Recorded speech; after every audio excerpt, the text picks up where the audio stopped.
Que se passerait-il si la décision que tu prends aujourd'hui, quelque chose d'aussi simple que choisir une activité et t'y tenir dans le temps, suffisait à transformer ta vie en quelques mois? Non pas parce que le monde autour de toi deviendrait différent, mais parce que ta manière de l'habiter changerait de l'intérieur. Au milieu du bruit constant, la plupart des gens avancent sans direction claire, accumulant des distractions toujours plus coûteuses et appelant cette usure permanente « être occupé » ou « vie d'adulte ». Les jours passent, les années s'additionnent, et la seule chose qui vieillit réellement, c'est l'énergie intérieure. Mais tout le monde ne vit pas ainsi. Il existe une minorité silencieuse qui comprend la valeur d'un seul loisir bien choisi. Pour eux, ce n'est pas un passe-temps destiné à tuer le temps, mais un espace intime d'entraînement personnel. Ils pratiquent sans applaudissements, sans se montrer, répétant les mêmes gestes encore et encore, jusqu'à ce que la discipline cesse d'être ressentie comme un fardeau. À ce stade, la confiance en soi ne se joue plus et ne se prouve plus. Elle devient une conséquence naturelle de ce qu'ils font chaque jour. Certaines activités paraissent simples de l'extérieur, voire monotones ou peu attrayantes. Pourtant, en leur sein, elles construisent de quelque chose de profond. Elles affinent la concentration, renforcent l'autocontrôle et apprennent à avancer, même lorsque l'esprit insiste pour abandonner. Il ne s'agit pas de tout essayer ni de remplir l'agenda d'intérêts superficiels, mais d'en choisir un seul et de s'y engager réellement. Avec le temps, le changement devient si évident que les gens ne se demandent plus ce qui s'est passé, mais comment tu y es parvenu. Et parmi toutes les options possibles, il en est une qui développe une confiance authentique, sans bruit ni masque, sans te transformer en une version exagérée ou artificielle de toi-même. Beaucoup l'évitent parce qu'au début, elle est inconfortable, mais c'est précisément cet inconfort qui indique qu'elle en vaut la peine. Les philosophes stoïciens comprenaient bien cette idée. Ils savaient que nous n'atteignions pas nos objectifs grâce à des moments d'inspiration, mais que nous descendons ou montons au niveau de notre entraînement quotidien. Marc Aurèle se rappelait que chaque jour existe pour accomplir le travail propre à un être humain conscient. Épictète enseignait que nous ne contrôlons pas les résultats, mais bien nos actions. En termes simples, cesse d'attendre de te sentir prêt. Choisis une pratique, maintiens-la avec constance et permets-lui peu à peu de te transformer en quelqu'un de solide, centré et difficile à ébranler. L'une de ces pratiques est la boxe, non pas dans le sens superficiel de combattre les autres, mais comme un moyen de te confronter à toi-même. Il ne s'agit pas de déverser ta colère sur le monde, mais de regarder en face cette part intérieure qui a tendance à se briser lorsque la pression augmente. La boxe éduque le corps et l'esprit en même temps. Elle améliore la coordination, aiguise les réflexes et apprend à canaliser l'agressivité sans perdre le calme. Tu apprends à bouger avec précision tandis que la fatigue apparaît, à respirer consciemment même lorsque le pouls s'accélère et que le corps demande de s'arrêter. Avec le temps, tu découvres quelque chose de fondamental. La peur peut être intense, elle peut se manifester, mais elle n'a pas le contrôle. Chaque round, chaque séance, laisse la même leçon silencieuse. Tu es plus fort, plus résistant et plus capable que cette voix intérieure ne cessait de te le dire. Une autre pratique tout aussi puissante, bien que beaucoup plus discrète, est l'écriture personnelle. Tenir un journal semble être une habitude simple, presque innocente, mais c'est en réalité un entraînement mental profond déguisé en routine quotidienne. En écrivant, tu t'obliges à organiser des pensées qui d'ordinaire errent sans contrôle. Les idées cessent d'être du bruit et deviennent des mots clairs.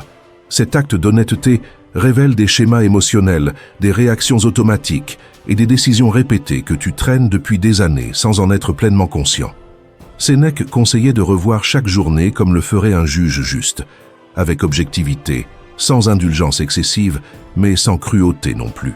Pratiquer cette habitude de façon constante transforme la relation que tu entretiens avec toi-même et te donne une base plus solide pour décider avec clarté.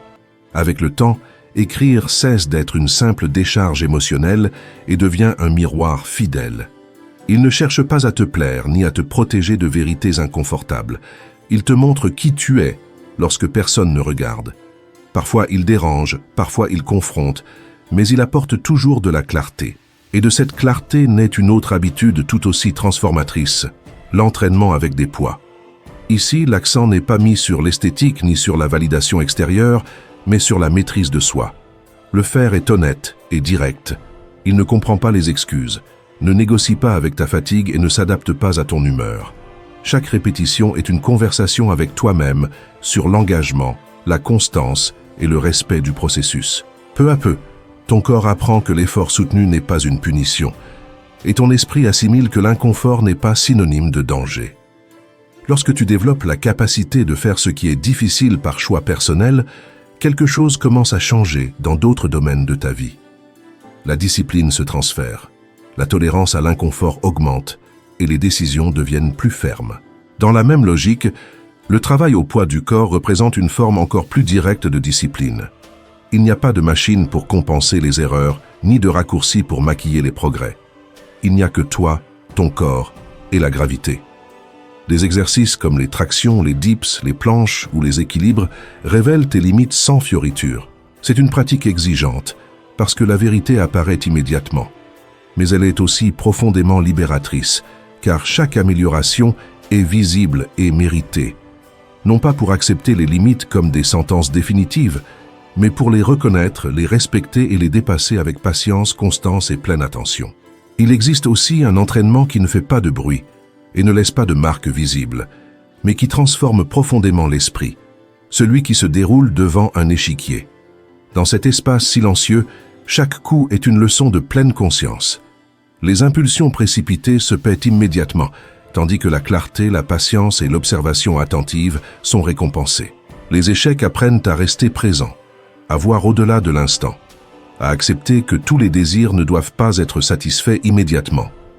Tu apprends à renoncer à un petit gain pour préserver une harmonie plus grande, à attendre le bon moment sans anxiété. Avec le temps, cette manière de penser cesse d'appartenir uniquement au jeu et s'infiltre dans la vie quotidienne, dans la façon dont tu gères tes ressources, dans la manière dont tu te relates aux autres et dans les décisions qui, pas à pas, donnent forme à ton chemin. Il existe un autre entraînement tout aussi profond que beaucoup évitent parce qu'il touche directement à l'ego. Apprendre à communiquer avec conscience. Parler avec clarté est une pratique de présence. Il ne s'agit pas de s'imposer ni d'élever la voix, mais d'exprimer ce qui est vrai avec sérénité et fermeté.